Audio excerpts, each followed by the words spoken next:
Hi, fellow members and delegates. I enjoyed your company last night and had a very good time before our start. It's very hard for me to follow the words that were said by Des and Derek. They said it adamantly, as I said here this morning when we had a pre-meeting, that the way we feel in the Fire Service and the Ambulance Service and you colleagues, the threats start out there, constant attacks against our pay, our conditions and premium pay. As you noticed there quite recently, even on the paper, was mentioned again to give €1 back to people on minimum wage, that again the employers want to take away people who get premium pay, night duty allowance and weekend in the private sector. I looked at it as a threat again towards us in the public sector, because if people really think that what's happening out there in the private sector won't eventually creep into us, we're very misgiving. I'd like to thank Des and your Officer Board, as Des would know, and a quite an engaging individual. I broke his heart, I have to be quite frank. I never left him alone about accepting us in. I went to your Officers Board and made a presentation. I'd like to thank them all for being brave enough to make this final step, and obviously you to accept us in. It was a big ask of you when you were doing a quite successful career over the last 40 years of representing your members to take other groups in, and I'm humbly grateful for my members that you give us this opportunity. What I would like to say is we are now engaged in probably the worst time, as Derek said, as public sector workers. Continuous attack, privatisation, the OCD report in 2008, which basically said that certain frontline services should be privatised. This, to me, profit, as Derek stated, would be totally incorrect for fire and ambulance services and for you, brothers and sisters in the nursing sector. I commend, as I said again, that we have a very serious threat. As Des pointed out, we are overmanaged in the fire service. We're unique in the world. We have 37 chiefs, 200 assistant chiefs, of which 98% never were operational staff.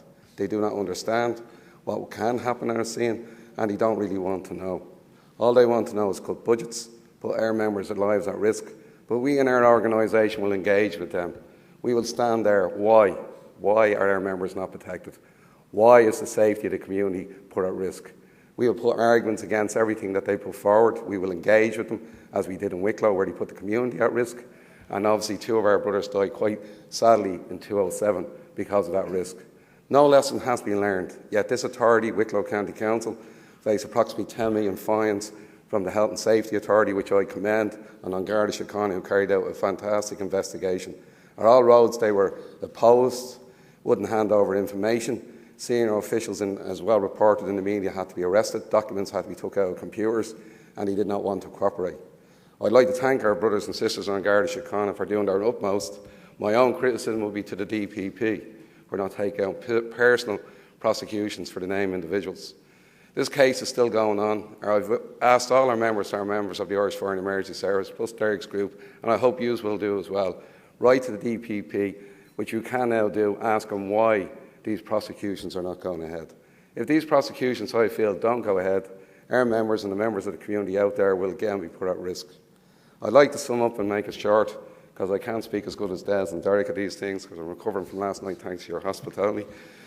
It's a fine time for this organisation. It will grow. You have a great Officers Board, and I have to thank Paul Brophy, and I have to thank the General President, Des, and of course Seamus for all the support and help. We will work hard as part of this group, as an independent branch, but working together to stop the threats that are coming here. We all face the same threats every day. Numbers are on duty. Way managers can reduce and put the patients that you care for or the members of the community we serve at risk. I think it's a great opportunity for the P&A, us in the Irish Fire and Emergency Service, our colleagues in NAVSA, to come together and fight these threats. As Des says, our commonality, and I'll give it to you like this. When I joined the Fire Service in 1985, the first thing that was said to me, we have a pay link on Garda Síochána. And Garda Síochána had a pay link with the Prison Service Association, and they had a link with yourselves. If we continued on that link as it is today, our members would have, and this is recognition to your Officers Board and the people that went before them, we would have approximately 9% more pay than we have at the moment. That's a testament to you as representing yourselves. You have done a fantastic job.